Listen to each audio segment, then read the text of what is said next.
Voici le prêtre napolitain par qui le scandale arrive. Une double vie avec un prostitué de luxe, des soirées de sexe et de cocaïne, financées par les offrandes des fidèles, et filmées ici en secret par Francesco Mangiacapre. Il vient de publier ses souvenirs et révèle s'être spécialisé pour cette clientèle toute particulière.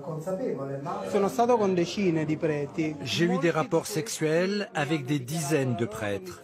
Beaucoup parmi eux se présentaient comme tels, venaient parfois en soutane. D'autres ne me révélaient leur statut que plus tard. Tous m'ont payé des centaines d'euros à chaque fois, dans le but d'acheter ma parole, de garantir mon silence. Cette double vie serait pratiquée au sein même de la curie romaine, le gouvernement qui entoure le pape. C'est en tout cas ce qu'affirme un ancien prêtre, secrétaire d'un grand cardinal. Devenu laïc, Francesco Lepore nous raconte ses années passées au secrétariat d'État, un des lieux les plus secrets au monde. Ce que j'ai remarqué, c'est que de très nombreux responsables de la curie avaient des doubles vies. Il y a celui qui a un petit ami, celui qui préfère avoir une vie homosexuelle beaucoup plus libérée, en participant à des orgies gays ou en allant dans des boîtes pour homosexuels. À quelques mètres du Vatican, un prêtre en exercice prend le risque de briser le tabou. Selon lui, tout commencerait lors de la formation des prêtres.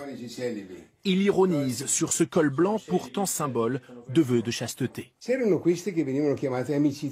Il y avait ces amitiés que l'on appelait des amitiés particulières, qui étaient une certaine forme d'homosexualité. Cela existe dès le séminaire, parce que dans ce monde exclusivement masculin, on n'a pas d'alternative. Et il n'est possible de s'adresser qu'à une personne du même sexe. Longtemps, le Vatican a tenu des propos outranciers contre les homosexuels.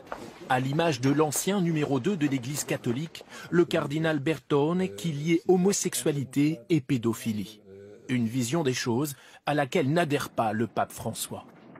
Si une personne est gay, qu'elle cherche le Seigneur et qu'elle est de bonne volonté, qui suis-je pour juger?